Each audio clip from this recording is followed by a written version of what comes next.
మహాపరిశుద్ధుడు అయిన మా ప్రియ పరలోకమందున్న కన్న తండ్రి, మీ ఘనమైన శ్రేష్టమైన నామాన్ని బట్టి మీకు వందనములు చెల్లిస్తున్నాం. తిరిగి నాయన మరొకసారి మీ పిల్లలతో కలిసి మీ మాటలు పంచుకొని అవకాశాన్ని ఇచ్చినందుకు కృతజ్ఞతలు.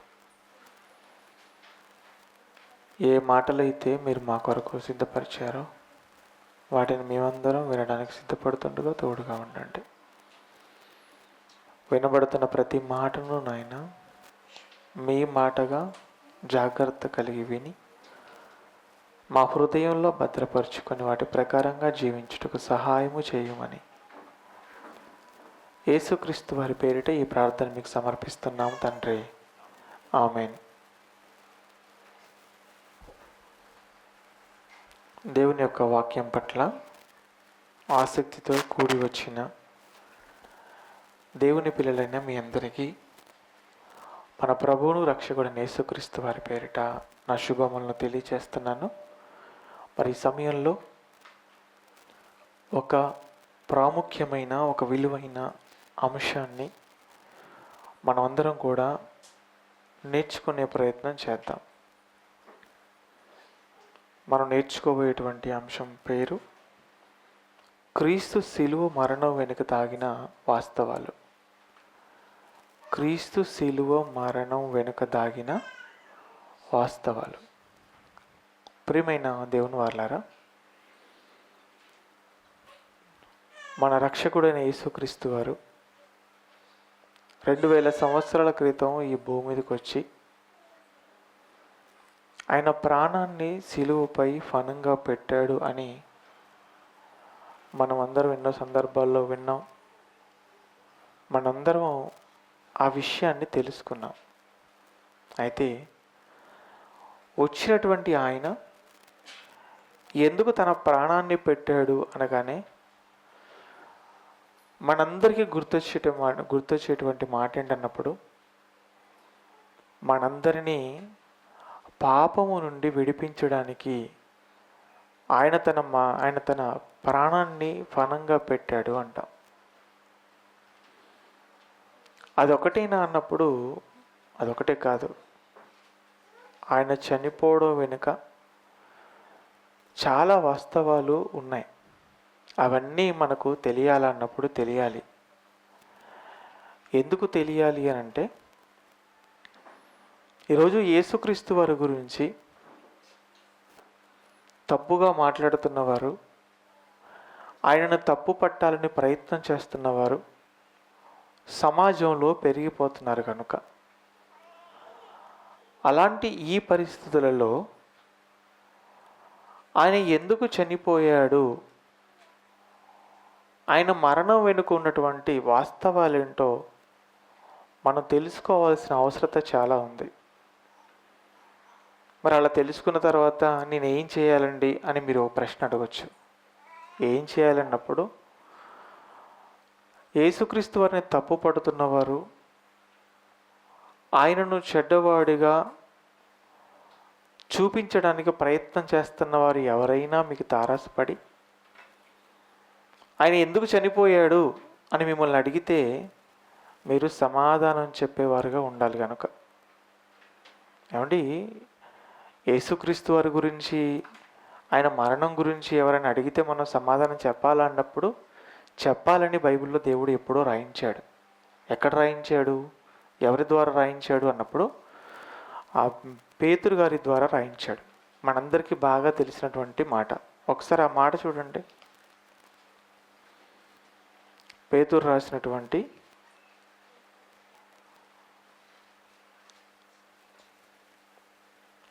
మొదటి పత్రిక 3వ అధ్యాయము 15వ వచనం చూడండి.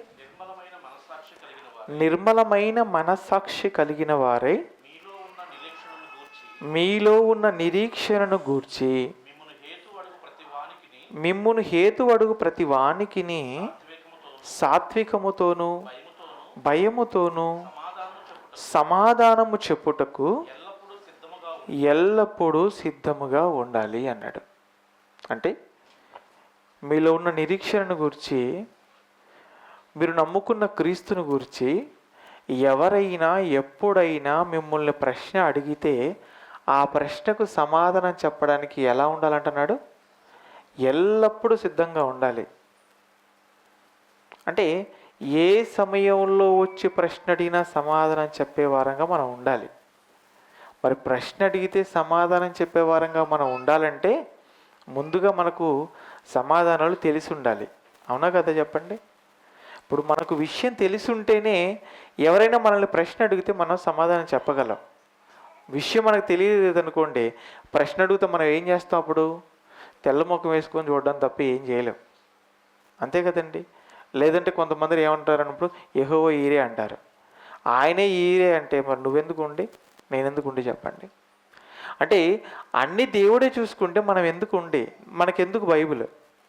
కనుక ప్రియమైన దేవుని వారలారా, మనకు అన్నీ తెలియాలి. తెలుసుకున్న మనం ఏం చేయాలన్నప్పుడు ఎవరైనా ఏ సమయంలో అయినా మనల్ని ప్రశ్న అడిగినప్పుడు దానికి సమాధానం చెప్పడానికి మనం సిద్ధంగా ఉండాలి. ఆ సమాధానం చెప్పేటప్పుడు కూడా ఎలా ఉండాలని చెప్తున్నాడు ఇక్కడ అన్నప్పుడు, సాత్వికంతో చెప్పాలి మన సమాధానం. అంతే కదా? ఇక్కడ ఏమన్నాడు? సాత్వికంతోనూ భయంతోనూ సమాధానం చెప్పడానికి సిద్ధంగా ఉండాలంటే తప్ప సమాధానం చెప్పేటప్పుడు గొడవలు పెట్టుకోమని కూడా ఏం చెప్పలేదు. సాత్వికంగా నిదానంగా చక్కగా చెప్పాలి సమాధానం ప్రశ్న అడిగినప్పుడు. మరి యేసుక్రీస్తు వారి మరణం గురించి ఎవరైనా ప్రశ్న అడిగినప్పుడు మనం ఏం చేయాలన్నప్పుడు సమాధానం చెప్పాలి. ఏం సమాధానం? ఆయన వచ్చింది ఎందుకన్నప్పుడు పాపములో మ్రగ్గుతున్నటువంటి మనలను పాపం నుంచి విడిపించడానికి వచ్చాడు. అంతేకాదు ఆయన మరణం వెనుక చాలా వాస్తవాలు దాగున్నాయి. ఇంతకీ ఏంటా వాస్తవాలు అని కూర్చోబెట్టి ఒక్కొక్కటిగా ప్రశ్నలు అడిగిన వారికి చెప్పే వారంగా మనం ఉండాలి. ఏమండి? ఉండాలి.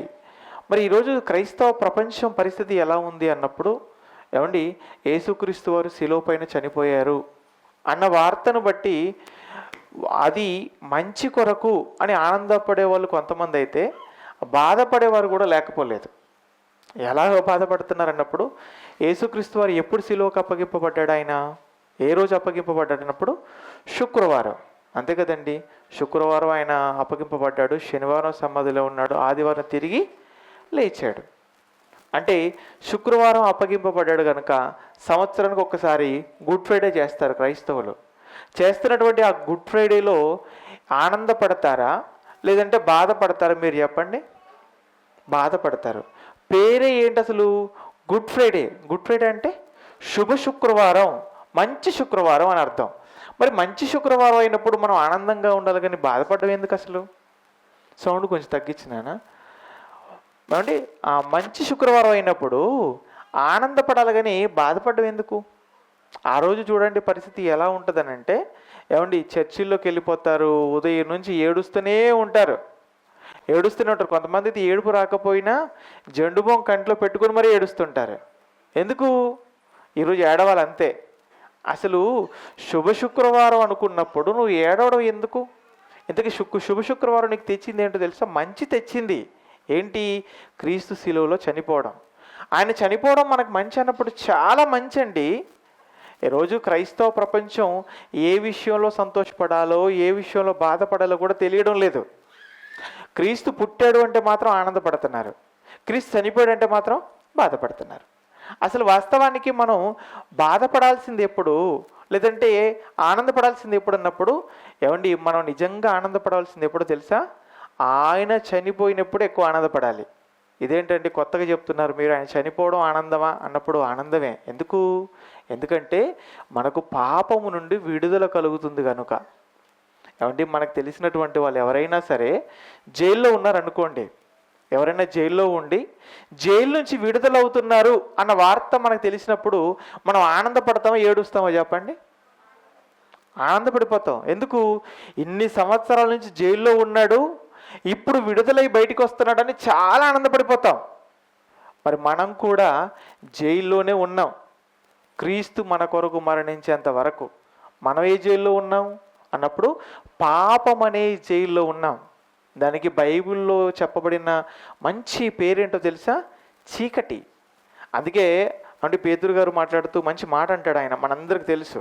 ఏమండి ఇదే పేతురు పత్రిక 2వ అధ్యాయం 9వ వచనంలో ఏమంటాడంటే, అయితే మీరు చీకటిలో నుండి ఆశ్చర్యకరమైన తన వెలుగులోనికి మిమ్మును పిలిచిన వాని గుణాతిశయములను అన్నాడు ఇక్కడ.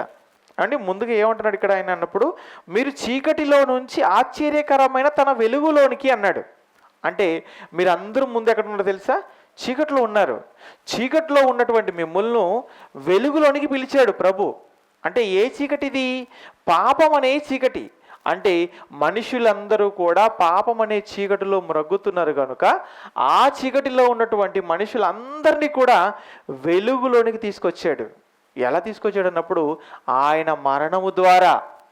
అంటే మనకేమవుతుందన్నప్పుడు విడుదల వచ్చింది. పాపము నుండి విడుదల కలిగినప్పుడు ఎంత ఆనందంగా ఉండాలి చెప్పండి. అలాగని యేసుక్రీస్తు వారు పుట్టినరోజు ఆనందపడొద్దానంటే ఆనందపడొద్దని నేను అనడం లేదు. ఏమండి, చాలామంది క్రిస్మస్ రోజు ఆనందపడతారన్నప్పుడు ఆనందపడతారు. మీరు చూడండి, ఎక్కువగా క్రైస్తవులైన వారు క్రిస్మస్ రోజు ఎంత హడావుడి చేస్తారండి. ఏమండి, చర్చికి చక్కగా రంగులు వేసేస్తారు, డెకరేషన్ చేస్తారు, కొత్త బట్టలు వేసేసుకుంటారు, చర్చికి వచ్చేసి ఆనందపడిపోతుంటారు. ఆనందపడడం తప్పని అనడం లేదు. ఎందుకు అనంటే మీ కొరకు రక్షకుడు పుట్టి ఉన్నాడు. అంటే యేసుక్రీస్తు వారు పుట్టి ఉన్నాడని చెప్పి ఆనందపడడం మంచిదే, తప్పనడం లేదు. కానీ ఆయన పుట్టిన దానికంటే కూడా ఎక్కువ ఆనందం క్రైస్తవులైన వారు ఏ విషయంలో పడాలన్నప్పుడు ఆయన మరణం విషయంలో ఆనందపడాలి. ఎందుకు? పుట్టిన దానికంటే ఆయన మరణంలోనే మనకి ఎక్కువ మేలు ఉంది కనుక. ఏంటా మేలు? పాప క్షమాపణ, పాపం నుండి విడుదల. అందుకే ప్రభు కూడానండి నిజంగా ఒక సందర్భంలో ఆయన మరణించబోయే ముందు ఆయన్ని సిలువ వేస్తున్న సమయంలో ఏమంటే అలాగే సిలువ మోసుకుంటూ వెళ్ళిపోతున్నప్పుడు అక్కడ ఉన్నటువంటి యెరూషలేము కుమార్తెలు అందరూ కూడా ఆయన చూసి ఏం చేస్తున్నారు? ఏడుస్తున్నారు. అప్పుడు ఆ ప్రభు ఏమన్నాడు వాళ్ళని చూసి? ఒక్కసారి ఆ మాట చూడండి, చాలా బాగుంటుంది. లూకాసు వార్త 23వ అధ్యాయము 27వ వచనం. లూకాసు వార్త 23వ అధ్యాయము 27వ వచనం. గొప్ప జన సమూహమును ఆయనను గూర్చి రొమ్ము కొట్టుకొనుచు దుఃఖించుచున్నటువంటి చాలా మంది స్త్రీలను ఆయన వెంబడించిరి. యేసు వారి వైపు తిరిగి, యెరూషలేము కుమార్తెలారా, మీరు నా నిమిత్తము ఏడవకండి. ఎవరి గురించి ఏడవాలంటే మీ నిమిత్తమును మీ పిల్లల నిమిత్తం మీరు ఏడవండి అన్నాడు. ఏమండి, అసలు వాస్తవానికి ఆ సమయంలో యేసుక్రీస్తు వారి పరిస్థితి ఎలా ఉంది చెప్పండి. ఏమండి, ఆయన భుజం మీద బరువైనటువంటి శిలోమురాను ఉంది, తలకు ముళ్ళ కిరీటం ఉంది, వెనకనేమో బట్టలు ఏమో కొట్టేస్తున్నారు, కొరడాలతో దెబ్బలు తింటున్నాడు. ఏమండి, ఎంత వేదన అనుభవిస్తున్నటువంటి ఆ సమయంలో ఆయన్ని చూసి ఎవరు ఏడుస్తున్నారు? స్త్రీలు ఏడుస్తున్నారు. జాగ్రత్తగా చూడండి, ఇక్కడ పురుషులు ఏడుస్తున్నారా, స్త్రీలు ఏడుస్తున్నారా? స్త్రీలు ఏడుస్తున్నారు.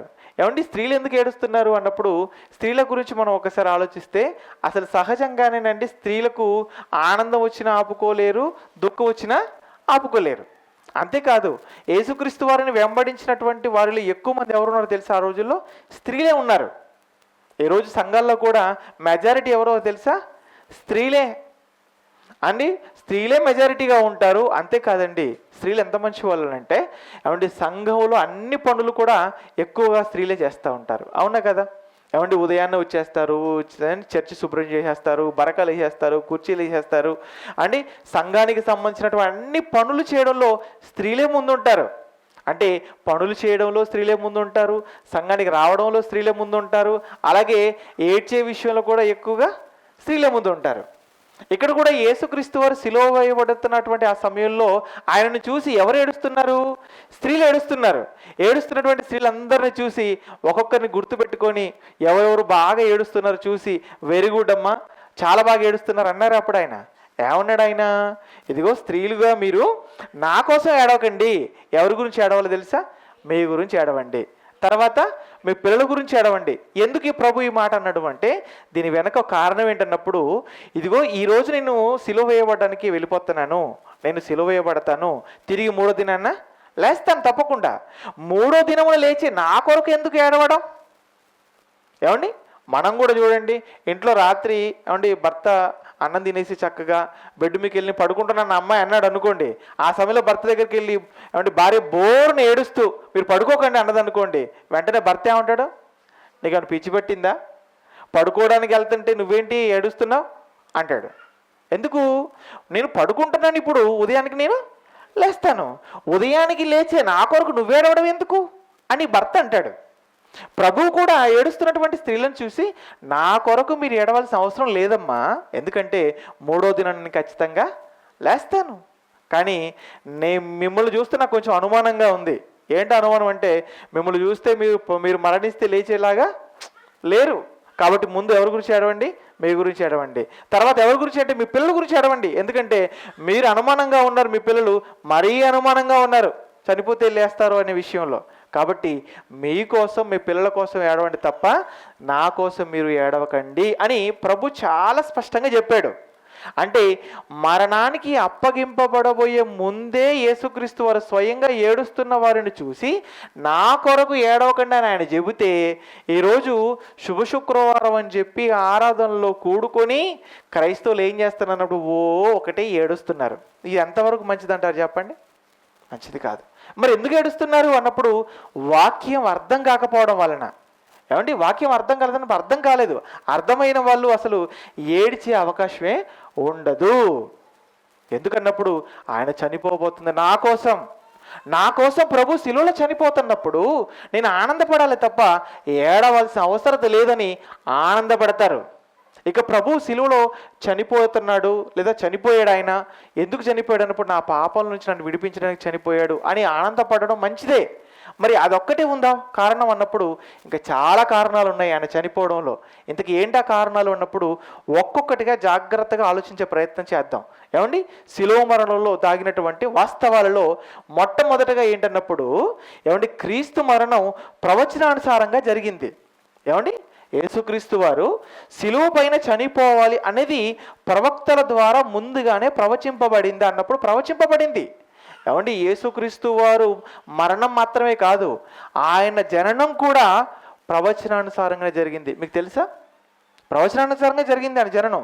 ముందుగా ఆయన జననం ఎంత ముందుగా ప్రవక్తల చేత ప్రవచింపబడడం జరిగిందో కొన్ని విషయాలు మనం చూద్దాం. ఏమండి, యేసుక్రీస్తు వారు ఏ గోత్రంలో పుట్టాలి, లేదంటే ఎవరి గర్భంలో పుట్టాలి, ఏ ప్రాంతంలో పుట్టాలి, అన్నీ కూడా ఆయనకు ముందే ప్రవక్తల ద్వారా రాయబడ్డాయి అన్నప్పుడు ఒకసారి చూస్తారా ఆయన ఏ గోత్రంలో పుట్టాలని దేవుడు ముందుగానే ప్రవక్తల ద్వారా రాయించాడో? ఒకసారి చూడండి, ఆ మాట చూడండి, మీకు మంచి క్లారిటీ ఉంటుంది. యెషయా గ్రంథం 11వ అధ్యాయము మొదటి 2 వచనాలు చూడండి. యెషయా గ్రంథం 11వ అధ్యాయము మొదటి 2 వచనములు. యెషయా మొద్దు నుండి చిగురు పుట్టును, వాని వేరుల నుండి అంకురము ఎదిగి ఫలించును, యెహోవా ఆత్మ జ్ఞాన వివేకములకు ఆధారముగు ఆత్మ, ఆలోచన బలములకు ఆధారమగు ఆత్మ. ఎంత బాగా చెప్తున్నాడు చూడండి. యెషయా మొద్దు నుండి చిగురు పుట్టును అన్నాడు. ఇంతకీ ఎవరా చిగురు తెలుసా?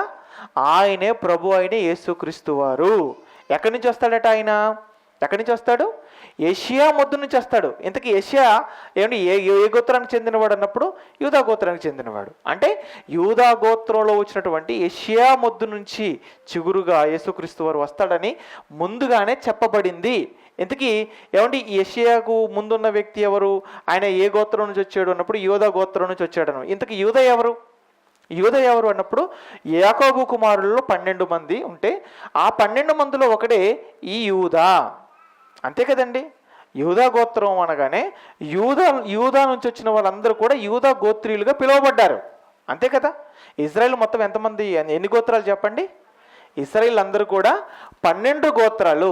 12 గోత్రాల్లో ఒక గోత్రమే యూదా గోత్రం. ఆ యూదా గోత్రం నుంచే ప్రభువైన యేసుక్రీస్తు వారు రావడం జరిగింది. ఎందుకు అదే గోత్రంలో ఆయన పుట్టాడు అన్నప్పుడు ఇదిగో ముందుగానే ప్రవక్త ద్వారా ప్రవచింపబడింది కనుక. అంటే ఆయనకు ముందే ప్రవక్త ద్వారా చెప్పబడినటువంటి మాటను బట్టి ఆయన యూదా గోత్రంలో పుట్టడం జరిగింది. మరి యూదా గోత్రంలో ఆయన ఎవరి గర్భం నుంచి రావాలి, ఎవరి గర్భం నుంచి రావాలో కూడా ముందుగానే చెప్పేశాడు దేవుడు. ఎవరి గర్భం నుంచి వచ్చాడు ఆయన అన్నప్పుడు మరియమ్మ గర్భం నుంచి వచ్చాడు, అంతే కదా. ఎక్కడ రాయబడింది ఆయన మరియమ్మ గర్భం నుంచి వస్తాడని ప్రవక్త ద్వారా అన్నప్పుడు ఇదే యెషయా గ్రంథంలో మనం చూడగలమండి. చూద్దామా ఒకసారి, చూడండి ఒకసారి.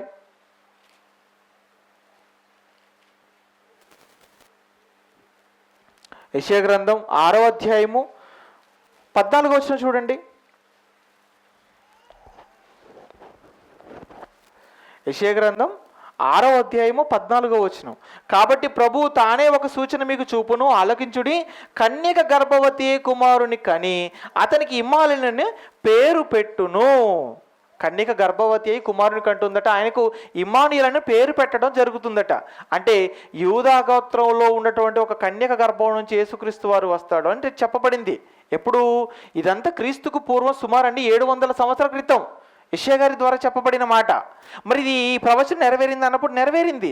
మరియమ్మ గర్భం నుండి యేసుక్రీస్తు వారు రావడంతో నెరవేరిపోయింది అన్నప్పుడు నెరవేరిపోయింది. అంటే ఆయన ఏ గోత్రంలో పుడతాడు, ఎవరికి పుడతాడు, అంతేకాదు ఏ ప్రాంతంలో ఆయన పుడతాడో కూడా రాయబడింది. తెలుసా ప్రవక్త ద్వారా? ఏ ప్రవక్త ద్వారా రాయబడింది, ఏ ప్రాంతంలో ఆయన పుడతాడు అనేది? మీకా ప్రవక్త ద్వారా రాయబడింది. ఒకసారి ఆ మాట కూడా చూడండి. మీకా గ్రంథం 5వ అధ్యాయము 2వ వచనం చూడండి. మీకా గ్రంథం 5వ అధ్యాయము 2వ వచనం. బెత్లెహేము ఎఫ్రతా యూదావారి కుటుంబములలో నీవు స్వల్ప గ్రామమైనను నా కొరకు ఇశ్రాయేలును ఏలబోవువాడు నీలో నుండే వచ్చును.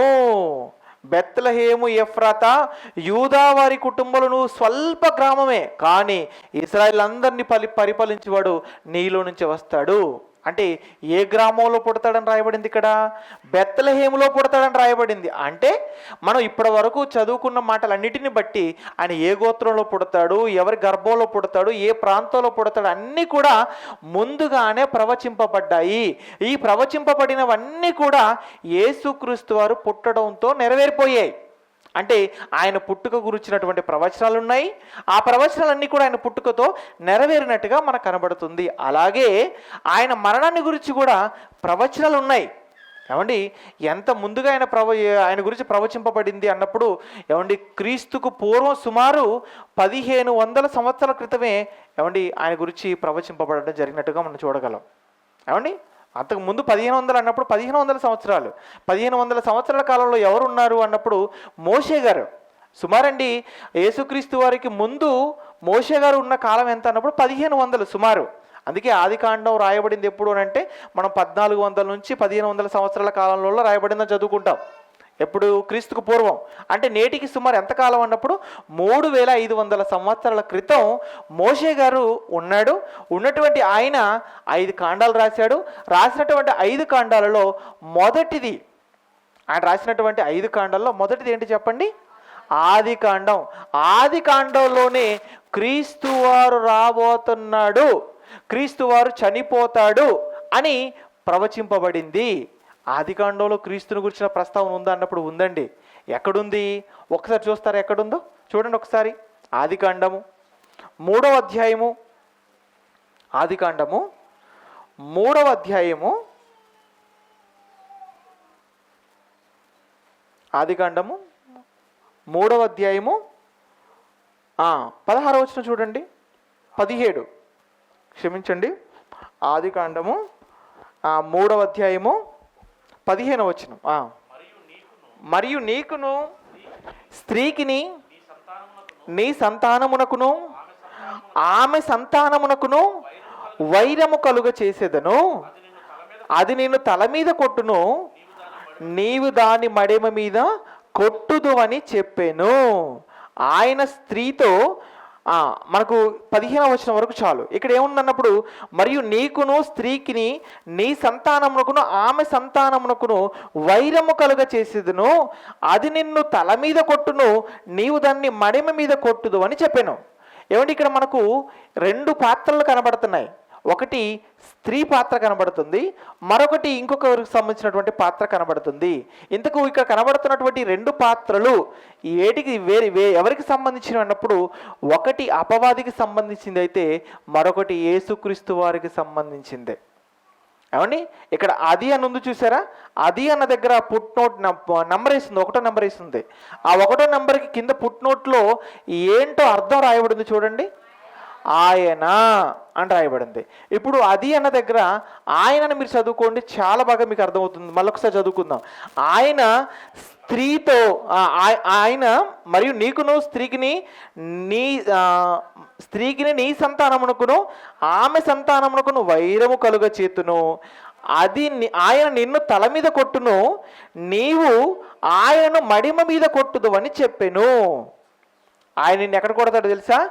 తల మీద కొడతాడు అన్నాడు, నువ్వు ఆయన మడి మీద కొడతావు అన్నాడు. ఇంతకీ ఎవరు చెబుతున్నారు అన్నప్పుడు ఈ ప్రవచనం అపవాదితో దేవుడు చెబుతున్నాడు. కాబట్టి అపవాదితో దేవుడు చెప్తున్నాడు అన్నప్పుడు చెబుతున్నాడు. ఏమని చెప్తున్నాడంటే, ఇప్పుడు నువ్వు చూసి ఆనందపడిపోతున్నావు చూసావా, ఈ ఆనందాన్ని అణిచేటువంటి ఒక ఆయన రాబోతున్నాడు. వచ్చేటువంటి ఆయన ఏం చేస్తాడో తెలుసా? నిన్ను తల మీద కొడతాడు ఆయన అని చెప్తున్నాడు. ఇంతకు అక్కడ ఆనందపడుతుంది ఎవరన్నప్పుడు అపవాది ఆనందపడుతుందండి. కేరింతలు కొడుతున్న అపవాది. ఎందుకు ఆనందం, ఎందుకు కేరింతలు అంటే అంతకు ముందు ఒక సంఘటన జరిగింది. ఏంటో సంఘటన తెలుసా? ఏదైనా తోటలో అవ్వ ఆదాముతో అపవాది పాపము చేయించింది. ఏం పాపం? దేవుని మాటను మీరేలా చేసిందండి. దేవుడు ఏదైనా తోటలో అవ్వాదములు ఇద్దరిని పెట్టాడు అన్నప్పుడు పెట్టాడు. ఇద్దరిని పెట్టి వారిద్దరితో ఏం చెప్పాడు అన్నప్పుడు మీరిద్దరూ కూడా ఇదిగో ఈ తోటలో ఉన్నటువంటి అన్ని ఫలములు తినండి, ఒక్కటి తప్ప అన్నాడు. అంతే. ఏమండి దేవుడు ఎంత మంచివాడంటే ఏదైనా తోటలో ఉన్న వాటిల్లో అన్నీ తినండి, ఒక్కటి తినొద్దు అన్నాడు. అంతేనా కదా చెప్పండి? ఒక్కటి తినొద్దు, అన్ని తినమన్నాడు. ఏమండి అసలు మనం ఒక్కసారి ఆలోచిస్తే అసలు అన్ని తినొద్దు ఒక్కటే తినమంటే కష్టమా, లేదు అంటే ఒక్కటి తినొద్దు అన్ని తినమంటే కష్టమా? మీరు చెప్పండి, ఏది కష్టం? ఏమండి అన్నీ తినండి ఒక్కటి తినొద్దు అంటే పెద్ద కష్టమేం కాదు. అన్నీ తినకండి ఒక్కటే తినండి అంటే చాలా కష్టం. అంతే కదండి. ఇప్పుడు మనం భోజనం కూర్చున్నప్పుడు కూడా 10 రకాలు పెట్టారు. ఎవరైనా 10 రకాలు పెట్టేసి ఈ 10 రకాలలో మీరు ఒకటే తినండి 9 రకాలు తినొద్దు అన్నారు అనుకోండి, ఎలా ఉంటుంది చెప్పండి? అప్పుడు మరి అలాంటప్పుడు పెట్టడం ఎందుకు అని చాలా ఇబ్బందిగా ఫీల్ అవుతాం మనం. కానీ మీరు ఒక్కటి తినకండి 9 తినేయండి అంటే చాలా ఆనందం. దేవుడు కూడా ఎంత మంచివాడు అంటే ఇది ఏదైనా తోటలో ఇన్ని ఉన్నాయి చూసారా, అన్నీ తినండి మీరు ఒక్కటి మాత్రం తినొద్దు అన్నాడు. అంటే ఒక్కటి తినడం అసలు వాళ్ళకి పెద్ద కష్టమైన పని కాదు. అయినా సరే ఆ ఒక్కటి ఎలా తినగలిగారన్నప్పుడు అపవాది వారిని మోసం చేసింది. మోసం చేసి వారి చేత తినవద్దని దేవుడు చెప్పిన పండు తినేలా చేసిందండి. ఆ పండు ఎప్పుడైతే అవ్వ ఆదాములు ఇరువురు తిన్నారో దేవుడు కంట కన్నీరు. దేవుడు చాలా బాధపడిపోయాడు. నా మాటను మీరెరు వీళ్ళు అని దేవుడు చాలా బాధపడుతుంటే అప్పుడు అపవాది ఆనందపడిపోతుంది. ఏంటో తెలుసా?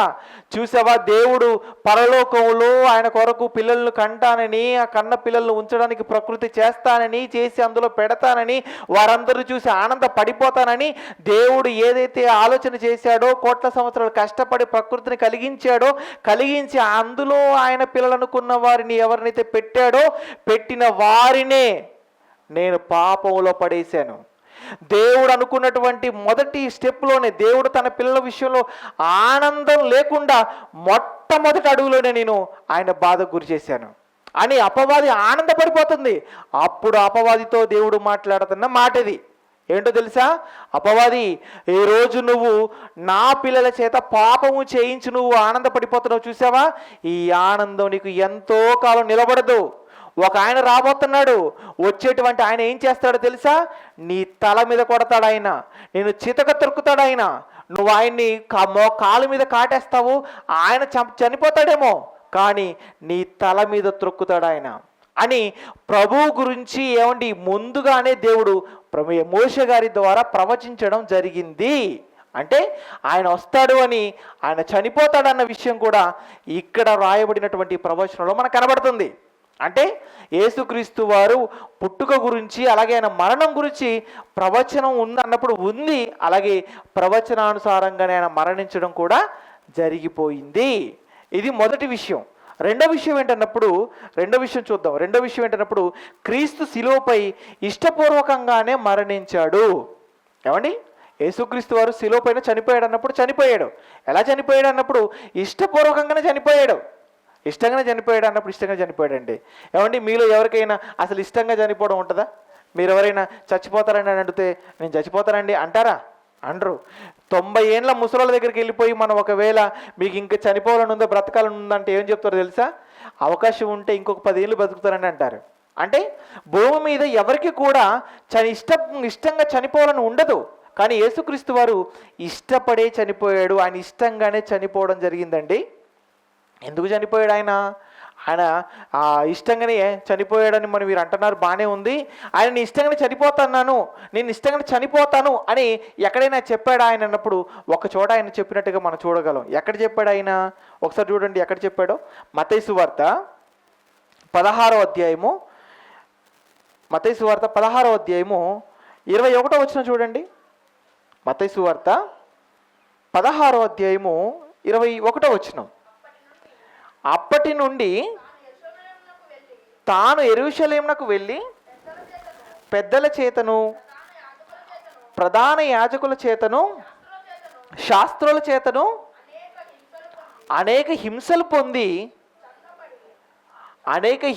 పొంది చంపబడి 3వ దినమున లేచుట అగత్యమని యేసు తన శిష్యులతో చెప్పెను. అంటే ఇక్కడ ప్రభు ఏం మాట్లాడుతున్నాడు అని అంటే, ఇదిగో యెరూషలేముకి వెళ్ళిపోతాను, అక్కడ ఉన్నటువంటి పెద్దలకి నేను అప్పగింపబడతాను, చంపబడతాను, తిరిగి 3వ దినం నేను లేస్తానంటున్నాడు. ఎవరికి అప్పగింపబడతాడట ఆయన? పెద్దలకు అప్పగింపబడతాడట. ఇంతకు ఏ పెద్దలు వాళ్ళు? ప్రాణం నిలబెట్టే పెద్దలు కాదు, ప్రాణం తీసే పెద్దలు. ఏమంటే అసలు పెద్దలు అనేవాళ్ళు ఎలా ఉండాలి అన్నప్పుడు ప్రాణం నిలబెట్టేవారుగా ఉండాలి, సహాయం చేసేవారుగా ఉండాలి, మేలు చేసేవారుగా ఉండాలి. కానీ యెరూషలేములో ఉన్నటువంటి పెద్దలు ఎవరో తెలుసా? యేసుక్రీస్తు వారి ప్రాణం తీయడానికి చూస్తున్నటువంటి పెద్దలు. అలాంటి పెద్దలకు నేను అప్పగింపబడి వారి చేతుల్లో నేను చచ్చిపోతాను అని యేసుక్రీస్తు వారు స్వయంగా చెప్తున్నాడు. అంటే ఆయనకు మరణం ఉందని, ఆయన మరణిస్తాడని ఆయనకు తెలుసు అన్నప్పుడు తెలుసండి. తెలిసి కూడా ఎలాగండి ప్రాణం పెట్టాడు అన్నప్పుడు ఆయన ఇష్టపడ్డాడు కనుక. దేన్ని? ప్రాణం పెట్టడం ఇష్టపడ్డాడండి. ఆయన ప్రాణం పెట్టడానికి ఇష్టపడి ఆయన ఇష్టపూర్వకంగానే ప్రాణం పెట్టాడు. ఎందుకండి ఆయన ప్రాణం పెట్టాడు? ఎందుకండి ప్రాణం పెట్టడం ఆయనకి ఇష్టమైంది అన్నప్పుడు దానికి ఒకటే కారణం. ఏంటో కారణం ఒకసారి చూస్తారా బైబిల్లో? చూడండి ఒకసారి. యోహాను సువార్త 10వ అధ్యాయము 18వ వచనం చూడండి. యోహాను సువార్త 10వ అధ్యాయము 18వ వచనం. 11వ వచనం చూడండి, బాగుంటుంది. ముందుగా 11వ వచనం.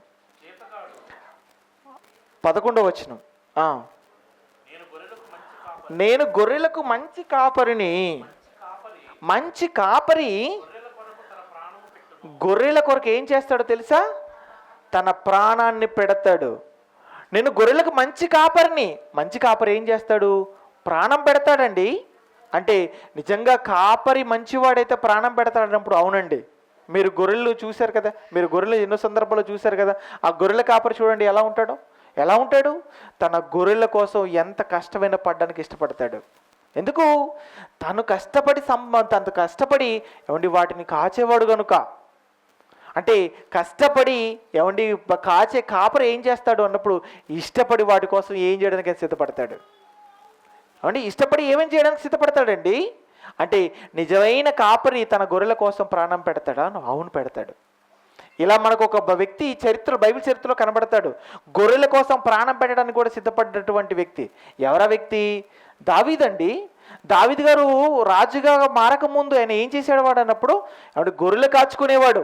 ఎక్కడ అరణ్యంలో ఎక్కడో గొర్రెలన్నీ కూడా మందం తీసుకుని వెళ్ళి అక్కడ గొర్రెలు కాచేవాడు. గొర్రెలు కాస్తున్నటువంటి ఆ సమయంలో ఒకసారట ఎలుగుబంటి వచ్చేసిందట, గొర్రెల మీద పడిపోయిందట. అప్పుడు ఏం చేశాడు? దానితో పోరాడి దాని నుంచి గొర్రెని కాపాడాడు. ఒకసారి సింహం వచ్చేసిందట, సింహం వస్తే సింహంతో కూడా పోరాడి గొర్రెని విడిపించాడట. అంటే ఎలుగుబంటితో తన ప్రాణాన్ని లెక్క చేయకుండా పోరాటం చేశాడు, సింహంతో కూడా తన ప్రాణం లెక్క చేయకుండా పోరాటం చేశాడు. ఎందుకోసం? గొర్రెల్ని ప్రేమించాడు కనుక.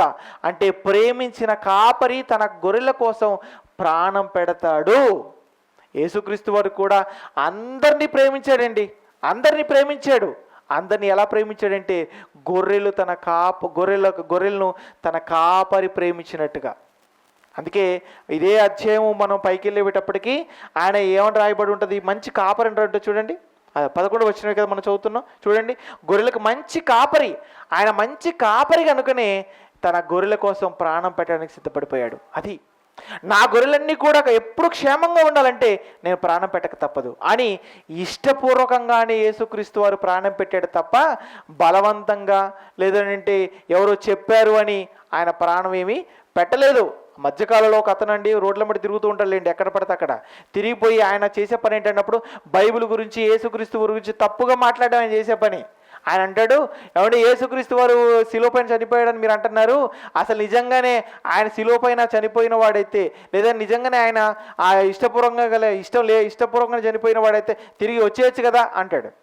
తిరిగి వచ్చేయచ్చు కదా, ఆయన బతికేయచ్చు కదా అని మాట్లాడుతున్నాడు. నిజంగా ఆయన బ్రతకడం ఆయన పెద్ద కష్టమైన పని కాదు ఆయనకి శిలువ మీద చనిపోయే సమయంలో కూడా ఆయన్ని కాపాడుకోవడం పెద్ద కష్టమైన పనేం కాదు. ఆయనకి ఎంత అధికారం ఉందో తెలుసా? ఎంత అధికారం ఉందంటే ఆయనకి ఇష్టపూర్వకంగా ప్రాణము పెట్టగలడు, వద్దని కూడా తన ప్రాణాన్ని వెనక్కి కూడా తీసుకోగలడు. అంత అధికారం ఉంది ఆయనకి. అంత అధికారం ఉందని నేనంటాం కాదు, ఇక్కడే రాయబడి చూడండి 18వ వచనంలో, ఎవడును నా ప్రాణము తీసుకొనడు, నా అంతటా నేనే దాన్ని పెట్టుచున్నాను, దాన్ని పెట్టుటకు నాకు అధికారము కలదు, దాన్ని తిరిగి తీసుకొనుటకు కూడా నాకు అధికారము కలదు. ఇది నా తండ్రి వల్ల నేను ఆజ్ఞ పొందాను. నేనేమనుకుంటున్నారు, నేను ప్రాణం పెట్టగలను, వద్దు అనుకుంటే నా ప్రాణం నేను వెనక కూడా తీసుకోగలను. అంటే నా ప్రాణం నేను ఇష్టపూర్వకంగానే పెడుతున్నాను, మీరు అర్థం చేసుకోండి అన్నాడు. అంటే యేసుక్రీస్తు వారు సిలువలో చనిపోవడంలో ఆయన ఇష్టపూర్వకంగానే చనిపోయాడు తప్ప ఎవరి బలవంతం వలన జరిగింది కాదు. ఇది రెండో విషయం. మూడో విషయం చూద్దాం. మూడో విషయం ఏంటన్నప్పుడు క్రీస్తు మరణ త్యాగం ప్రపంచంలో ఉన్న మనుషులందరి కొరకేనా అన్నప్పుడు అందరి కొరకు. ఏమండి, యేసుక్రీస్తు వారు ఆయన కొరకు ఆయన చనిపోలేదు తెలుసా మీకు? ఆయన కొరకు ఆయన చనిపోలేదు. ఎవరి కొరకు చనిపోయాడు? అందరి కొరకు చనిపోయాడు.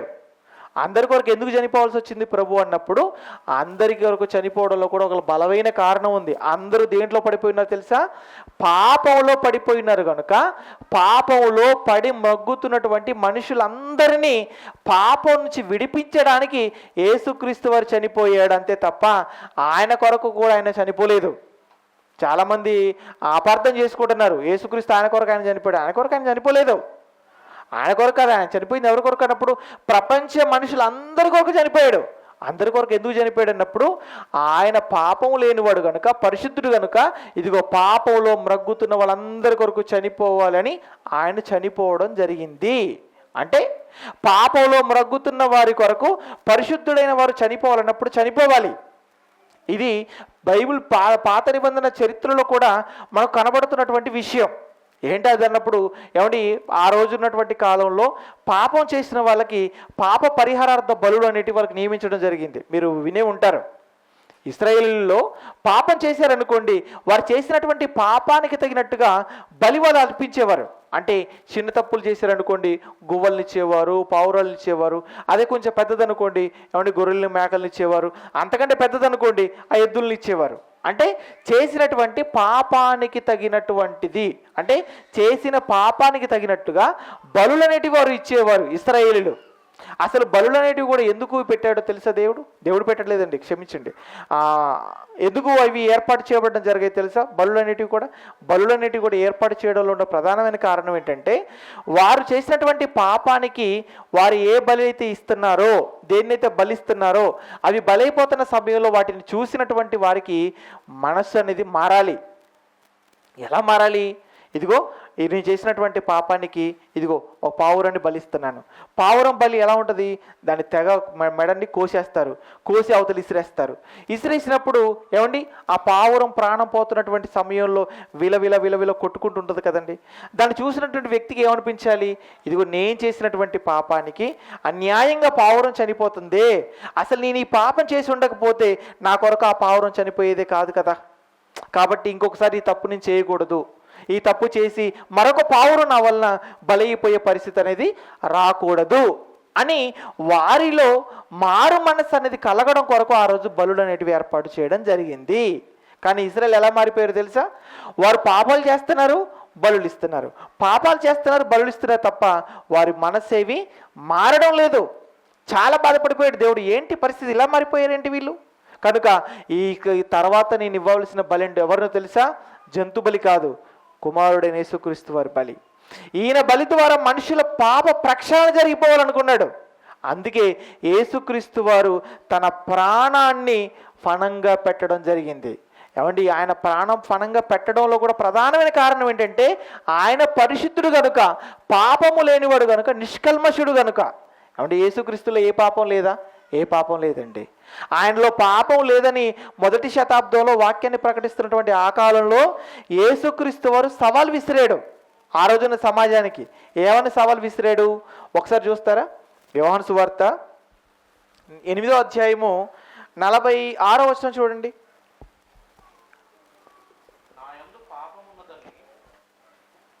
నా యందు పాపమున్నదని మీలో ఎవడు స్థాపించును?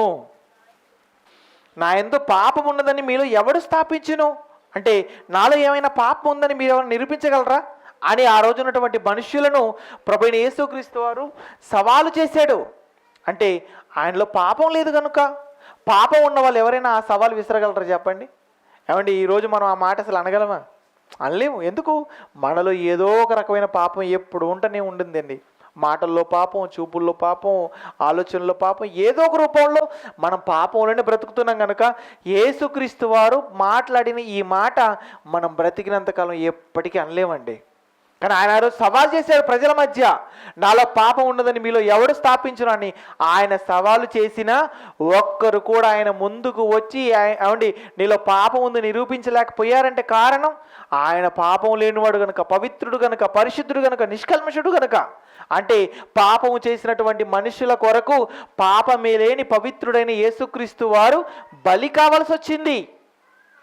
మనుషులందరి కొరకు అన్నప్పుడు అందరి కొరకు ఆయన చనిపోయాడు. అందుకే అపోస్తలుడైన పౌలు గారు కొరింథీయులకు పత్రిక రాస్తూ ఒక మంచి మాట చెబుతున్నాడు. ఏంటి ఆ మాట చూడండి. కొరింథీయులకు రాసిన 2వ పత్రిక 5వ అధ్యాయము. అపోస్తలుడైన పౌలు గారు కొరింథీయులకు రాసినటువంటి 2వ పత్రిక 5వ అధ్యాయము 14-15 వచనాలు చూడండి. క్రీస్తు ప్రేమ మమ్మును బలవంతము చేయుచున్నది ఎలాగనగా అందరి కొరకు ఒకడు మృతి పొందెను గనుక అందరూ మృతి పొందరనియు అంటున్నాడు. ఇక్కడ అందరి కొరకు ఒకడు మృతి పొందాడు. ఎవరో ఒక్కడు అందరి కొరకు మృతి పొందింది? ప్రభువైన యేసుక్రీస్తు వారు. అందరూ అనగానే ఆ రోజున్న వాళ్ళందరూ కాదు, ప్రపంచంలో ఉన్న మనుషులందరి కొరకు ఒక్కడు మృతి పొందాడు. ఏమండి, ఒక్కడైన యేసుక్రీస్తు వారు సిలువలో మృతి పొందడం వలన ఏం జరిగిందో తెలుసా? మనమందరం కూడా మృతి పొందాం. అదే చెప్తున్నాడు ఇక్కడ. ఏమండి, ఏమంటున్నాడు చూడండి. ఏలయనగా చదవండి అమ్మా. అందరి కొరకు ఒకడు మృతి పొందెను గనుక అందరూ మృతి పొందిరనియు జీవించి వారు ఇక మీదట తమ కొరకు గాక తమ నిమిత్తము మృతి పొంది తిరిగి లేచిన వారి కొరకే జీవించుటకు ఆయన అందరి కొరకు మృతి పొందిననియు నిశ్చయించుకొనుచున్నాము అన్నాడు. అంటే అందరి కొరకు ఒకడు ఆయన చనిపోయాడు. ఆయన చనిపోవడం వలన అందరూ మృతి పొందారన్నాడు. ఏమంటే ఈ మాట జాగ్రత్తగా ఆలోచిస్తే ఆయన చనిపోవడం వలన అందరూ ఎలాగండి చనిపోయారు? అందరూ ఎలా చనిపోయారు చెప్పండి? అందరూ ఎలా చనిపోయారంటే అందరూ బాప్తిస్మంలో చనిపోయారు. మీరు చనిపోయారా లేదా? లేదండి నేను ఉట్టిన నీళ్ళలో మునిగి లేచానండి, నేను ఇంకా చనిపోలేదండి, వాటికి సంబంధించిన ఆనవాళ్ళు ఇంకా నాలో ఉన్నాయంటే నువ్వు నిజంగా క్రీస్తులోకి వచ్చినట్టుగా, క్రైస్తవురాలుగా, క్రైస్తవుడిగా ఉన్నట్టు కాదు. అంతేనా కాదా? ఏమంటే బాప్తిస్మం అంటే ఏంటి అసలు? బాప్తిస్మం అంటే ఏంటన్నప్పుడు మన పాత జీవితాన్ని సమాధి చేసుకోవడం. అంటే అప్పటి వరకు మనం చేసిన తప్పుల్ని, అప్పటి వరకు మన బ్రతుకుని సమాధి చేసి క్రొత్తగా మరలా జన్మించడం. అంటే యేసుక్రీస్తు వారు సిలువలో చనిపోవడాన్ని బట్టి మనమందరం కూడా మన పాత జీవితంలో చనిపోయి మరలా మనం బ్రతికాం. ఆయనే కానీ చనిపోకపోతే మనం చనిపోయే అవకాశమే లేదు. అలా చనిపోయినటువంటి మనము తిరిగి ఏం చేయాలో తెలుసా? ఎవరిలో అయితే బ్రతికామో, మనం బ్రతకడానికి ఎవరైతే కారణమో ఆయన కొరకే మనం జీవించాలి. అంటే ఎప్పటి వరకు? ఈ భూమి మీద మరణించేంత వరకు. మరలా ఎవరి కొరకు మనం జీవించాలన్నప్పుడు క్రీస్తు కొరకే బ్రతకాలి మనం. మరి మన క్రీస్తు కొరకు బ్రతుకుతున్నామో చెప్పండి? ఈరోజు మనుషుల పరిస్థితులు చూస్తుంటారండి, క్రీస్తు కొరకు బ్రతకడం లేదండి. ఎవరి కొరకు బ్రతుకుతున్నారు? ఒక భార్య తన భర్త కొరకు బ్రతుకుతుంది, ఒక భర్త ఏమో తన భార్య కొరకు బ్రతుకుతున్నాడు, భార్య భర్తలు ఇద్దరు పిల్లల కొరకు బ్రతుకుతున్నారు, కుటుంబం కొరకు, బంధువుల కొరకు, తన అనుకున్న అందరి కొరకు బ్రతుకుతున్నాడు తప్ప తన కొరకు ప్రాణం పెట్టిన క్రీస్తు కొరకు మాత్రం ఎవరు బ్రతుకుతున్నట్టు కనబడడం లేదు. కానీ మనం అందరం ఎవరి కోసం బ్రతకాలన్నప్పుడు, ఎవరైతే మన కొరకు చనిపోయారో ఆ చనిపోయినటువంటి క్రీస్తు కొరకు మనమందరం బ్రతకాలి. అందుకే మనందరి కొరకు ఆయన తన ప్రాణాన్ని సిలువలో ఫణంగా పెట్టాడండి. ఇది క్రీస్తు మరణ త్యాగం ప్రపంచ ప్రజలందరి కొరకు అనే విషయంలో మనకు కనబడుతుంది. ఇక నాలుగోది చూద్దాం. నాలుగోది ఏంటన్నప్పుడు ప్రజలను దేవునితో సమాధాన పరచడానికి యేసుక్రీస్తు వారు శిలువలో మరణించడం జరిగింది. ఎవరితో సమాధాన పడాలని? మనుష్యులమైన మనం అందరం దేవుడితో సమాధాన పడడానికి యేసుక్రీస్తు వారు శిలువలో చనిపోవడం జరిగింది. దేవుడితో మనం అందరం సమాధాన పడాలన్నప్పుడు పడాలండి. ఎందుకు తెలుసా? దేవుడికి మనకు సమాధానం ఎప్పుడో తెగిపోయింది కనుక. ఎప్పుడు తెగిపోయింది అన్నప్పుడు తెగిపోయింది. ఎప్పుడు తెగిపోయింది? మనం ఎప్పుడైతే పాపం చేశామో అప్పుడే దేవుడితో మనకు ఉన్నటువంటి సంబంధం తెగిపోయిందండి. అది అవునండి. దేవుడు పాపులతో స్నేహం చేస్తాడా? చేయడు. మనం మంచి వాళ్ళతో చెడ్డ వాళ్ళతో మనం స్నేహం చేయొచ్చు, కానీ దేవుడు మాత్రం ఎవరితో స్నేహం చేస్తాడు తెలుసా? పరిశుద్ధులతో మాత్రమే ఆయన స్నేహం చేస్తాడు, మంచివారితోనే స్నేహం చేస్తాడు. ఎందుకు? ఆయన పరిశుద్ధుడు కనుక. దేవుడు ఎవరని రాయబడింది బైబిల్లో? పరిశుద్ధుడండి. పరలోకంలో కోటాను కోట్ల దేవదూతలట ఆయనను గాన ప్రతిగానాలు చేస్తూ స్తుతిస్తున్నాయట. ఏమని తెలుసా? యెహోవా పరిశుద్ధుడు, పరిశుద్ధుడు, పరిశుద్ధుడు అని గాన ప్రతిగానాలు. అంటే పాటలు పాడుతున్నాయండి దేవదూతలన్నీ. ఏమని? దేవుడు పరిశుద్ధుడు, పరిశుద్ధుడు అని. అంటే ఆయన పరిశుద్ధుడు, ఆయన పవిత్రుడు, ఆయన గొప్పవాడు కనుక ఆయన ఎవరితో స్నేహం చేస్తాడు, ఎవరితో ఉంటాడు అన్నప్పుడు ఎక్కువగా ఇదిగో పాపము లేకుండా పరిశుద్ధులుగా ఉన్న వారితో ఆయన ఉంటాడు. మరి మనందరం పాపం చేసాం కనుక ఏమైపోయింది అన్నప్పుడు దేవుడితో మనకు ఉన్నటువంటి సంబంధం తెగిపోయింది. మరి తెగిపోయిన సంబంధం తిరిగి కలవాలంటే ఎలా అన్నప్పుడు కలపడానికి ఒక ఆయన రావాలి.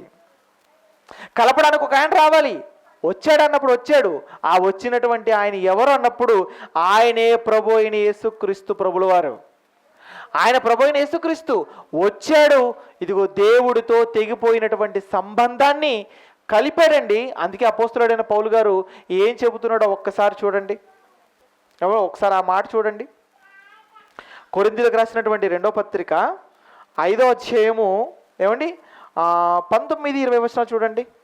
5వ అధ్యాయము 19-20 వచనాలు. మనం ఇక్కడే ఉన్నాం కదా, చదవండి ఒకసారి. అదేమనగా దేవుడు వారి అపరాధములను వారి మీద మోపక క్రీస్తునందు లోకమును తనతో సమాధానపరుచుకొనుచు ఆ సమాధాన వాక్యమును మాకు అప్పగించెను. ఏం చెప్తున్నాడు ఇక్కడ పౌలు గారు అన్నప్పుడు? ఇదిగో దేవుడు వారి అపరాధములను వారి మీద మోపక క్రీస్తునందు లోకమును తనతో సమాధానపరుచుకొనుచు అంటున్నాడు. అంటే లోకంలో ఉన్న మనుషులందరినీ కూడా దేవునితో సమాధానపరుచుకుంటున్నాడు దేవుడు. ఎవరి ద్వారా అన్నప్పుడు క్రీస్తు ద్వారా. అంటే క్రీస్తు ద్వారా దేవుడితో సంబంధం, క్రీస్తు ద్వారా దేవుడితో సమాధానం ఏర్పడుతుంది. ఎవరికి? మనందరికండి. ఇంతకీ దేవుడితో మనకు అంత మంచి సమాధానం ఎందుకండి ఏర్పడడం? ఎందుకండి దేవుడితో మనం సమాధానంగా ఉండాలి? అసలు దేవుడికి మనకు ఉన్నటువంటి సంబంధం ఏంటి అన్న ప్రశ్న మీకు రావాలి. వాక్యం వినేటప్పుడు ఏం రావాలో తెలుసా? ప్రశ్నలు రావాలి. మీకు ప్రశ్నలు రావకుండా ఆవలింతలు వస్తున్నాయంటే, మీకు నిద్ర వస్తుందంటే మీరు వాక్యం సరిగా వినట్లేదని అర్థం. వాక్యం వినే వాళ్ళకి ఏమొస్తాయి తెలుసా అండి? వాక్యం అంటున్నప్పుడు ప్రశ్నలు వస్తాయి. ఎందుకు? జాగ్రత్తగా వింటున్నారు కనుక. అంటే జాగ్రత్తగా విన్నప్పుడు ప్రశ్న వస్తుంది. ఇక్కడ మీకు ఏం ప్రశ్న రావాలి అన్నప్పుడు, అసలు దేవుడితో సమాధానపరచడానికి యేసుక్రీస్తు వారు వచ్చాడని ఇక్కడ పౌలు గారు చెప్తున్నారు కదా. అసలు దేవుడితో ఎందుకు సమాధాన పడాలి? దేవుడితో మనకు సమాధానం ఎందుకు? అసలు దేవుడికి మనకు ఉన్నటువంటి సంబంధం ఏంటి అన్న ప్రశ్న మనకు రావాలి. మనకు ఆ ప్రశ్న వచ్చిందంటే దానికి సమాధానం కూడా బైబిల్లో ఉంది. అసలు దేవుడికి మనుషులకు ఉన్నటువంటి సంబంధం ఏంటో తెలుసా? భక్తుడు అలాగే భగవంతుడు అని కాదు. భక్తుడు దేవుడి సంబంధం కాదు ఆయనకి మనకు ఉన్నది. ఆయనకి మనకి ఏ సంబంధం ఉందో తెలుసా? ఏ సంబంధం ఒకసారి చూస్తారా? చెప్తున్నారు చూడండి పౌలు గారు. ఎఫెసీలకు రాసిన పత్రిక 4వ అధ్యాయము 6వ వచనం చూడండి. మనకు దేవుడికి ఉన్నటువంటి సంబంధం ఏంటో పౌలు గారు ఎఫెసీలకు పత్రిక రాస్తూ ఇక్కడ చెబుతున్నాడు. అందరికీ తండ్రి అయిన దేవుడు ఒక్కడే. ఏమండి?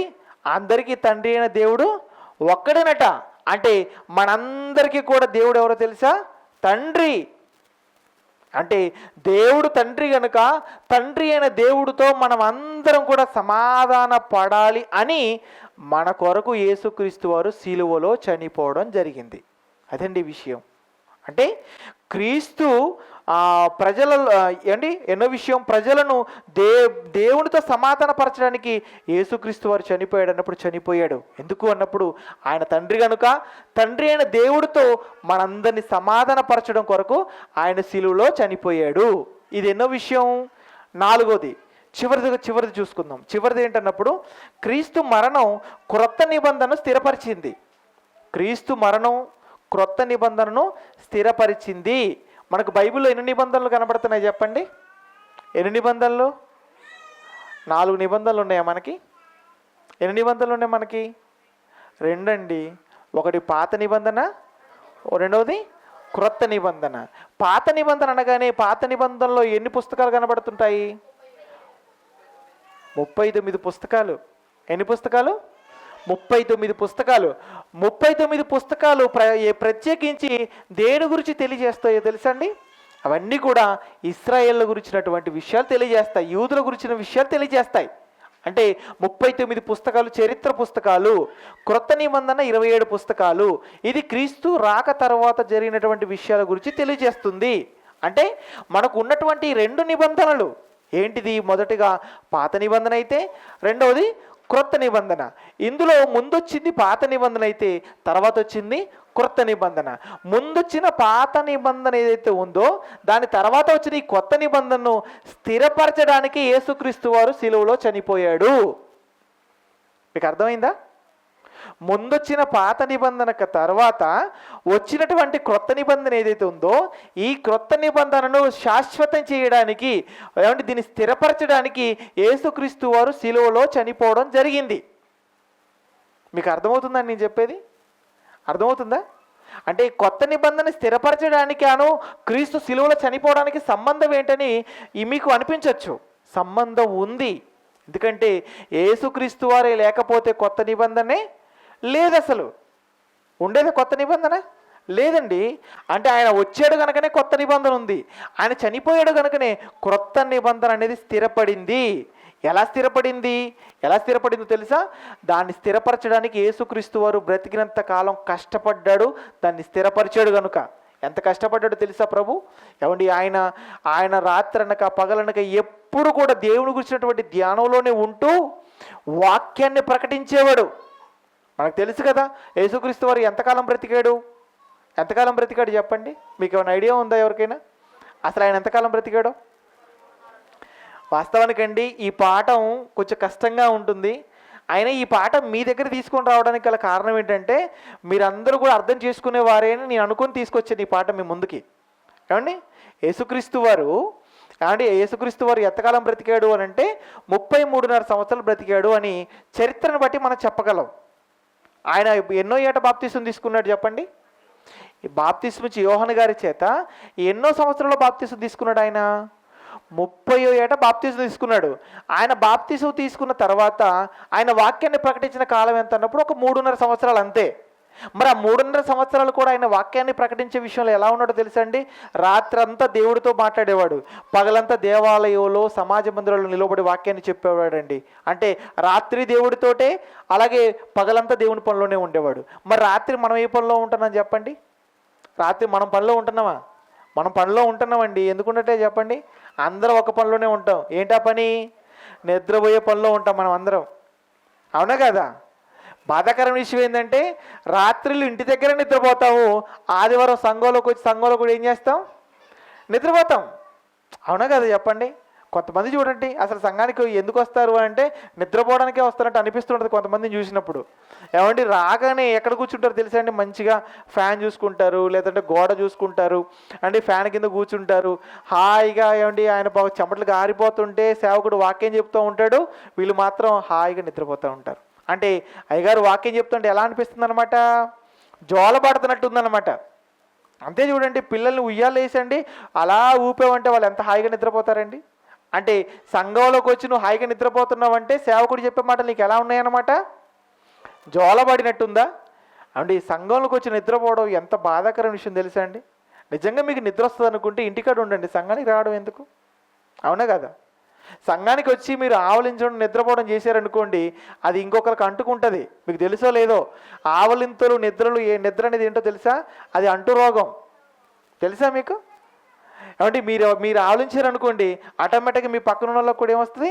ఆవలింత వచ్చేస్తుంది, వారి నుంచి ఇంకొకరికి. అంటే మీరు ఒక్కరు ఏంటి ఆవలించేసి పక్క వాళ్ళకి అంటించిన వాళ్ళు అవుతారు, వాళ్ళని డిస్టర్బ్ చేసిన వాళ్ళు అవుతారు. అంటే వచ్చి ఆవలించేసి నిద్రపోయేసి పక్క వాళ్ళని డిస్టర్బ్ చేయడం కంటే రాకపోవడం మంచిది కదా. అలాగ అన్నారు కదా అని చెప్పేసి ఇక రావడం మానేస్తాం అనకండి. ఎలాగో అన్నారు కనుక ఇక రావడం మానేస్తాం అనకండి. రావాలి, వచ్చినప్పుడు ఏం చేయాలి తెలుసా? మీకు ఆవలింతలు రాకుండా, నిద్ర రాకుండా చూసుకుంటూ రావాలి చక్కగా సంఘానికి.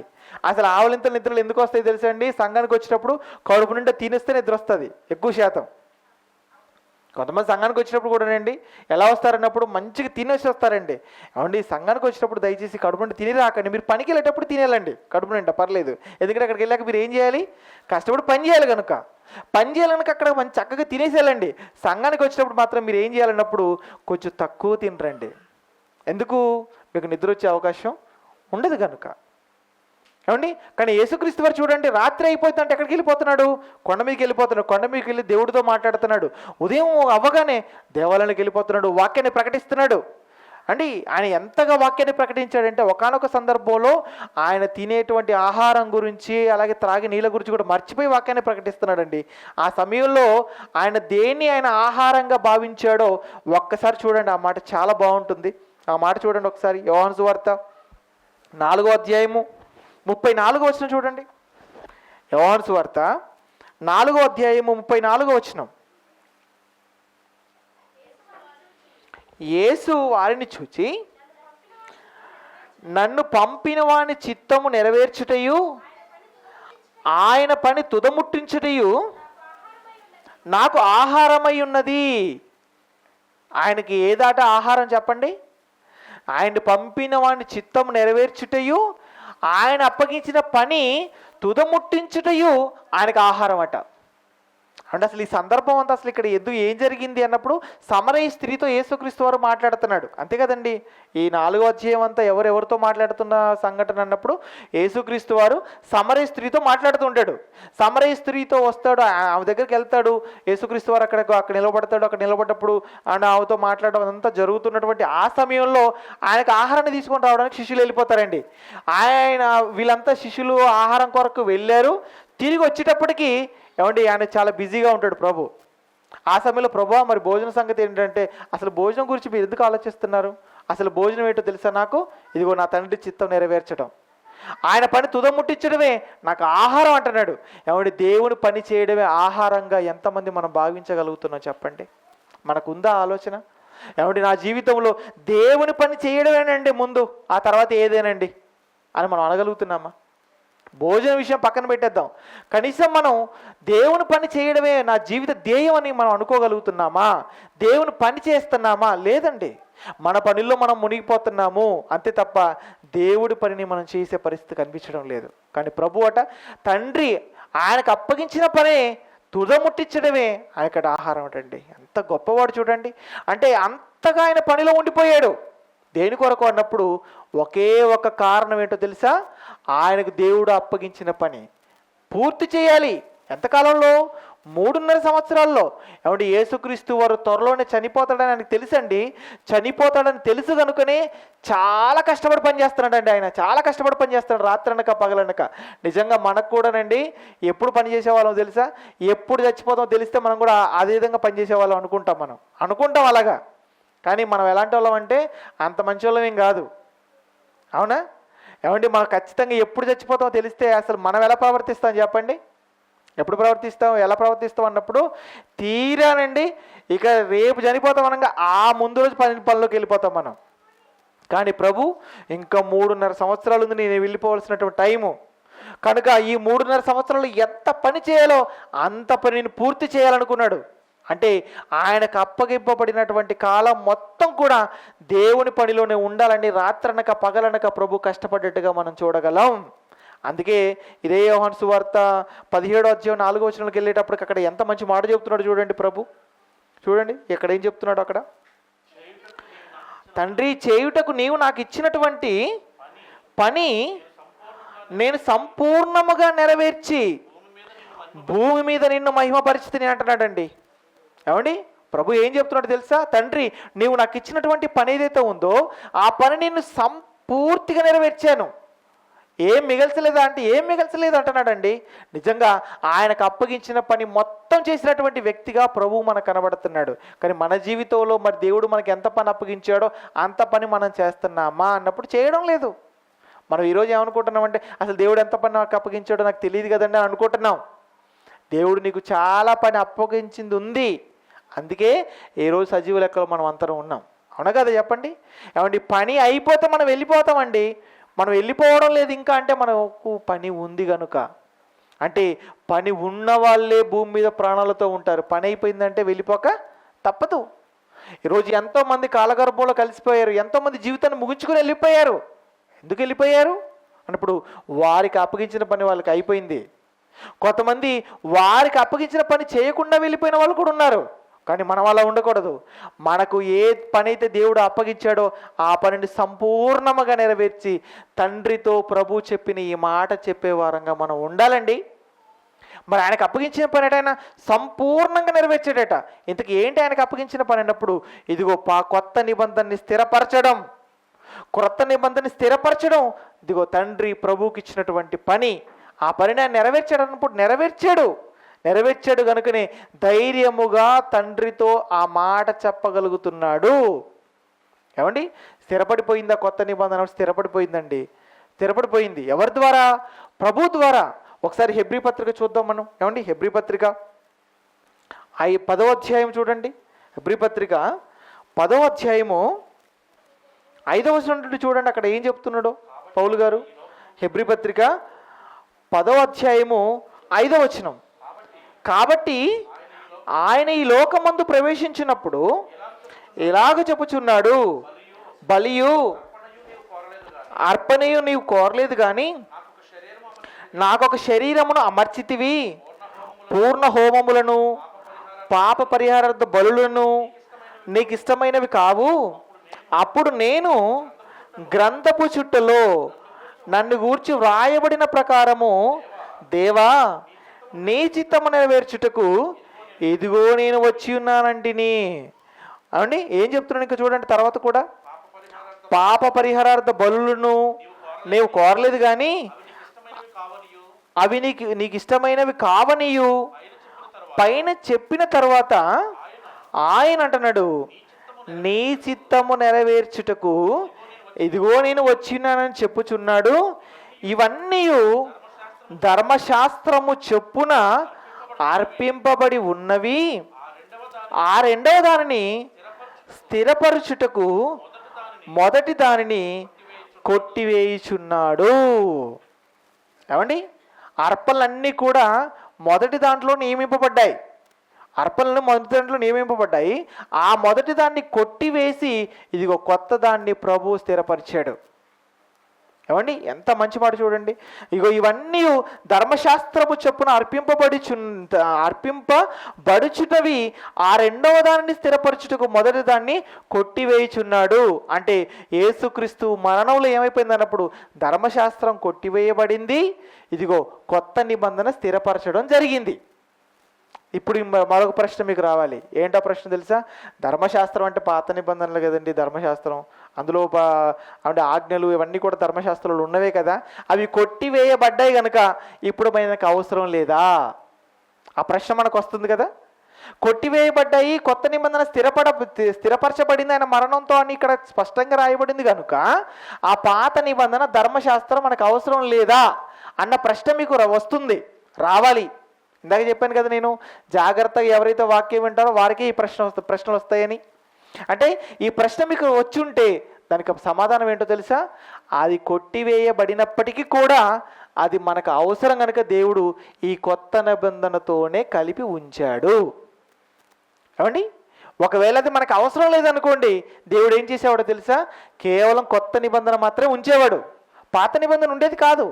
అది కూడా దీనితో కలిపి ఉంది అంటే దాని అర్థం ఏంటో తెలుసా? అది కూడా మనకు అవసరం. మరి కొట్టివేయబడింది ఎందుకండి మనకి? కొట్టివేయబడింది ఎందుకు మనకి? ఎందుకో తెలుసా? కొట్టివేయబడింది మనకి, కొట్టివేయబడిన దాన్ని బట్టి కూడా మనం నేర్చుకోవాల్సిన పాఠాలు చాలా ఉన్నాయి. ఏంటా పాఠాలు అన్నప్పుడు ఏమంటే పాత నిబంధన లేదనుకోండి, పాత నిబంధనలో మనకు కనబడుతున్నటువంటి వ్యక్తుల జీవితాలు మనకు తెలిసేవా? లేదు. అలాగే వాళ్ళు చేసినటువంటి మంచి పనులు మనకు తెలిసేవా? లేదు. అలాగని వాళ్ళు తప్పు చేయడం వల్ల దేవుడు వాళ్ళకి శిక్ష మనకు తెలిసేదా? లేదు. అంటే దేవుడు పాత నిబంధనలో ఎంతమంది వ్యక్తుల జీవితాలు అయితే వ్రాయించాడో వారందరి జీవితాలు మనకు తెలియాలి. వారు ఎలాగైతే భక్తిగా బ్రతికారో అలా మనం బ్రతకాలి. ఎవరైతే తప్పు చేశారో చేసిన తప్పుకి ఎలాంటి శిక్షలు అయితే వాళ్ళకు పడ్డాయో అవి మనం తెలుసుకొని భయము కలిగి మన జీవితాన్ని మార్చుకోవాలని అనుకున్నాడు కనుకనే పాత నిబంధనని కూడా దేవుడి కొత్త నిబంధనతో మన కొరకు ఉంచాడు. ఏమండి, అందుకొరకు ఉంచాడు. అందుకొరకే ఉంచాడని మీరు ఎలా చెప్తున్నారంటే మీరు నన్ను అడగొచ్చు. నేను ఎలా చెప్తున్నానంటే అపోస్తులుడైన పౌలు గారు చెప్పిన మాటను బట్టి. ఏం చెప్పాడు పౌలు గారు చూస్తారా ఒకసారి? చూడండి ఏం చెప్పాడు పౌలు గారు. కొరింథీయులకు రాసిన మొదటి పత్రిక 10వ అధ్యాయం చూడండి. కొరింథీ మొదటి పత్రిక 10వ అధ్యాయము 10వ వచనం నుండి 11వ వచనం. 11 అయితే చాలా బాగుంటుంది చూడండి. ఈ సంగతులు దృష్టాంతములుగా వారికి సంభవించి యుగాంతమందున్న మనకు బుద్ధి కలుగుటకై వ్రాయబడెను. ఏమండి, ఏం కలగడానికి? మనకి బుద్ధి కలగడానికి.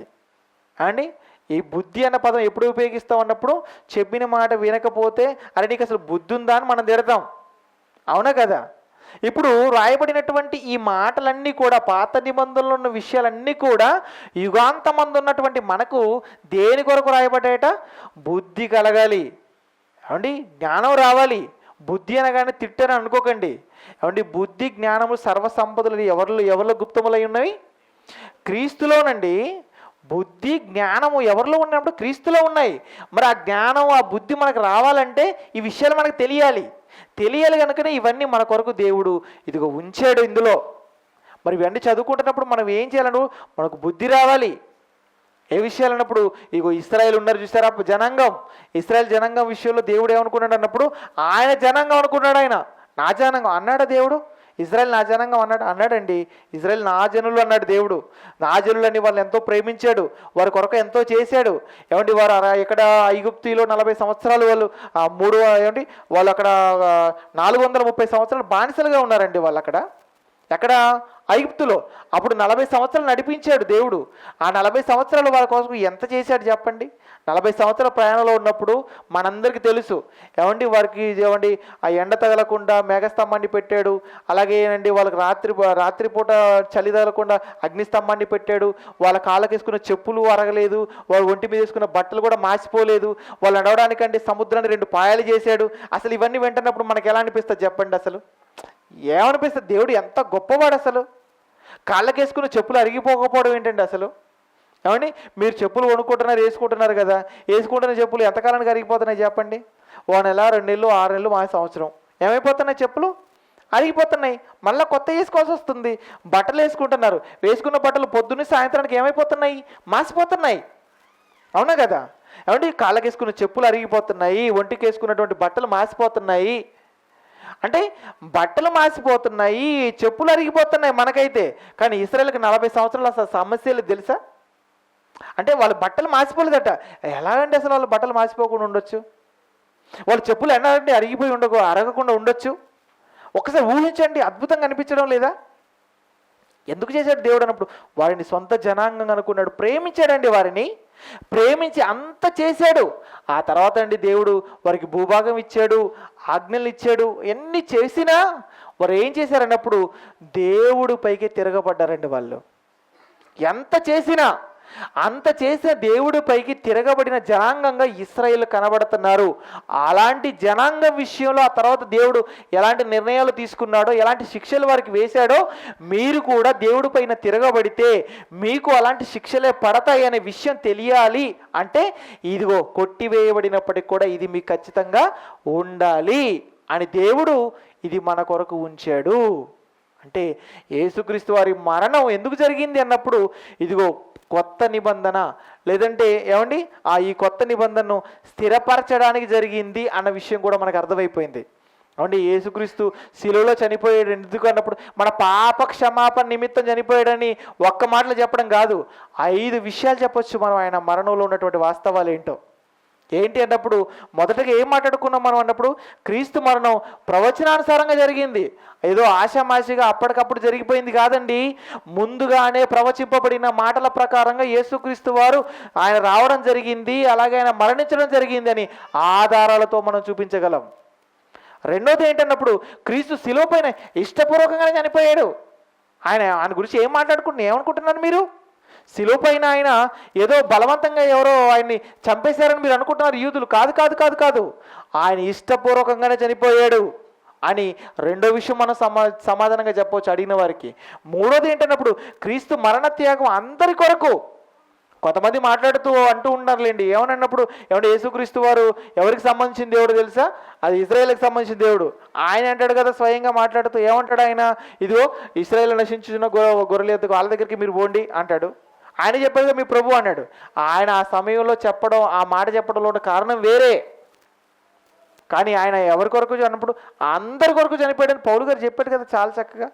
అంటే యేసుక్రీస్తు వారు ప్రపంచ మనుషులందరి కొరకు తన ప్రాణాన్ని పెట్టాడు. ఇది మూడో విషయం. నాలుగోది ఏంటి అన్నప్పుడు ఇదిగో ప్రజలను దేవునితో సమాధానపరచడానికి ఆయన చనిపోవడం జరిగింది. అంటే దేవుడితో సమాధానం తెగిపోయింది మనుషులకు. తెగిపోయినటువంటి ఆ సమాధానాన్ని తిరిగి ఏర్పరచడానికి ప్రభు శిలువలో చనిపోయాడు. ఐదో విషయం ఏంటన్నప్పుడు ఏమంటే క్రీస్తు మరణం క్రొత్త నిబంధనను స్థిరపరచడానికి. అంటే ఆయన మరణంలో 5 విషయాలు కనబడుతున్నాయి. అంటే అమ్మో ఇన్ని కారణాలు ఉన్నాయి, ఇన్ని వాస్తవాలు ఉన్నాయి ఆయన మరణంలో ఉన్నప్పుడు. అవునండి, అందుకే చెప్పాను ముందుగా ఏంటన్నప్పుడు మన అంశం క్రీస్తు శిలువ మరణంలో దాగిన వాస్తవాలు. ఎన్ని వాస్తవాలు చూసుకున్నాం మనం? 5 చూసుకున్నాం. దేవుడి చిత్తమైతే మరొకసారి కలిసినప్పుడు క్రీస్తు పునరుత్థానం జరిగింది కదా. ఏమండి క్రీస్తు 3వ దినం లేచాడా? లేవలేదా చెప్పండి? లేచాడు. ఆయన లేచాడని మనం ఆయన నమ్ముతున్నాం, అంతే కదా. ఆయన లేవకపోతే మనం ఆయన నమ్మేవాళ్ళమా చెప్పండి? నమ్మేవాళ్ళం కాదు. ఎందుకు నమ్ముతున్నాం మనం ప్రభువుని అన్నప్పుడు ఆయన ఎలాగైతే చనిపోయాడో, ఎలాగైతే తిరిగి లేచాడో, నేను కూడా ఒకరోజు చనిపోయిన తర్వాత ఆయన నన్ను తిరిగి లేపుతాడు. అదే మన నమ్మకం. అందుకే మనం ప్రభువుని నమ్ముతున్నాం. ఒకవేళ ఆయన తిరిగి లేచి ఉండకపోతే తిరిగి లేవని వ్యక్తిని నమ్మాల్సిన అవసరం నాకు ఎందుకండి అని మనం ఆయన నమ్మే వాళ్ళమే కాము. కనుక ఆయన తిరిగి లేచాడు అన్నప్పుడు లేచాడు. మరి ఆయన తిరిగి లేచాడన్న బాగుంది. తిరిగి లేచిన దాంట్లో కూడా మనకి ఏమన్నా మేలుందా? ఉంది. అంటే క్రీస్తు పునరుత్థానంలో కూడా మనకు జరిగినటువంటి చాలా మేలులు ఉన్నాయి. ఆ మేలులు ఏంటో దేవుడి చిత్తమైతే మరొకసారి మీ దగ్గరకు వచ్చినప్పుడు మీతో మాట్లాడతాను. ఓకే, ఇప్పటికి ఇందరితో ముగిస్తున్నాను. అందరూ తల వచ్చినట్లయితే ప్రార్థన చేసుకుందాం. ప్రేమ కలిగిన తండ్రి, దయగలిగిన దేవా, మీ కుమారుడైనటువంటి యేసుక్రీస్తు వారు నాయన ఆయన మరణించాడు. ఆయన మరణంలో ఉన్నటువంటి వాస్తవాలు ఏంటో మీ పిల్లలకు మేము తెలియచేశాను. మీ పిల్లలు నాయన ఓపికతో ఆలస్యమైన నాయన జాగ్రత్తగా విన్నారు. విన్న మాటలను విని విడిచిపెట్టేవారుగా ఉండక తండ్రి, ఎవరైతే హేతు అడుగుతాడో అలా అడిగిన వారికి నాయన సాత్వికముతో ఆయన మరణంలో ఉన్నటువంటి వాస్తవాలను చెప్పగలిగేటువంటి సామర్థ్యాన్ని అనుగ్రహించండి. ఇప్పటి వరకు నాయన ఓపికతో విన్న ప్రతి మాటను నాయన హృదయంలో భద్రపరుచుకొని, అపవాది వచ్చి వాటిని వెతుకొని పోకుండా కాపాడుకుంటూ భక్తి జీవితాన్ని కొనసాగించు భాగ్యమును అనుగ్రహించమని ప్రార్థిస్తున్నాం. మరి ముఖ్యంగా ఈ సమయంలో ఈ దమ్మగూడ ప్రాంతంలోనైనా ఉంటూ నమ్మకమైన సేవను జరిగిస్తూ మీ పనిలో తండ్రి అహర్నిశలు కష్టపడుతున్నటువంటి మా సహోదరులు రాఘవన్నయ్య గారిని, వారి కుటుంబాన్ని, వారికి మీరు ఇచ్చినటువంటి సంఘమును జ్ఞాపకం చేసుకోండి. వారు పడుతున్న ప్రయాసనైన దినదిన ప్రవర్ధమానంగా అభివృద్ధి చెంది భవిష్యత్తులో ఈ ప్రాంతంలో అనేక మందినైన మీ సత్యవాక్యాన్ని తెలుసుకొని మీ చెంతకు చేరుటకు మీ పిల్లలు నిలువ పెట్టుకొని వాడుకొనమని ప్రార్థిస్తున్నాం. అనేక కుటుంబానికి నీవు తోడుగా ఉండండి, మంచి ఆయుష్ను ఆరోగ్యాన్ని ఇవ్వండి. అలాగే సంఘంలో ఉన్న ప్రతి ఒక్కరిని పేరు పేరును జ్ఞాపకం చేసుకోండి. ప్రతి ఒక్కరూ తండ్రి ఈ భూమి మీద పుట్టింది మీ కొరకని, బ్రతకాల్సింది మీ కొరకని, మరణంతో తిరిగి చేరాల్సింది మీ చెంతకనే వాస్తవాన్ని ఎరిగి మీ కొరకునైనా ఈ భూమి మీద జీవించి